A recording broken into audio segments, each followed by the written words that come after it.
Kwenye mkoa wetu mzima tuna vituo 331 kwa ajili ya kuhuisha taarifa zetu, na taarifa hizi ni zile ambazo zitatuondolea usumbufu wakati wa kupiga kura. Endapo unajua kituo chako, wakati huo ukija na kitambulisho chako kama ambavyo mimi nimepata leo cha kwangu, unaenda kwenye kituo chako, unapiga kura, unamchagua diwani wako, unamchagua mbunge wako, unamchagua na rais unayemtaka kukuongoza kwa miaka 5 ijayo. Walengwa ni watu kama mimi.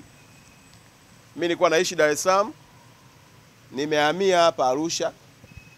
Kwa nimehamisha taarifa zangu rasmi za kutoka Dar es Salaam Mikocheni kwenye kituo changu cha kontena na kuhamishia hapa kituo changu cha Mahakamani.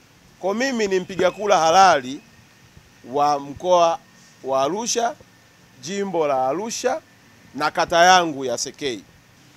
Kwa kwako wewe mwananchi unayekaa katika mkoa wa Arusha ambaye hujahuisha taarifa zako, na kuomba nafasi hii ya upendeleo iliyoongezwa na gharama kubwa ya serikali ili wewe tu upate haki yako ya msingi ya kuchagua viongozi unaowataka wa kuongozi kwa miaka 5, nenda kwenye kituo kimoja kati ya vituo 331 vilivyoko kwenye mkoa wetu wa Arusha.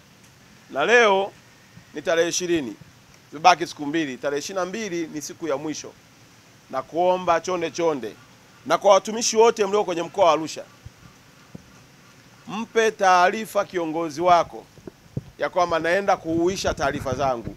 Hata kuzuia, utakuja kuhuisha taarifa zako na baada hapo utarudi kazini na unachukua muda mfupi tu. Kwa hiyo wafanyakazi ni wasii sana, tuitumie hii fursa muhimu, na usihangaike kwamba nimenyimwa ruhusa. Mwambie mkuu wa mkoa kaniambia nikahuishe taarifa zangu. Akikuzuia nipe taarifa kupitia mkuu wa wilaya.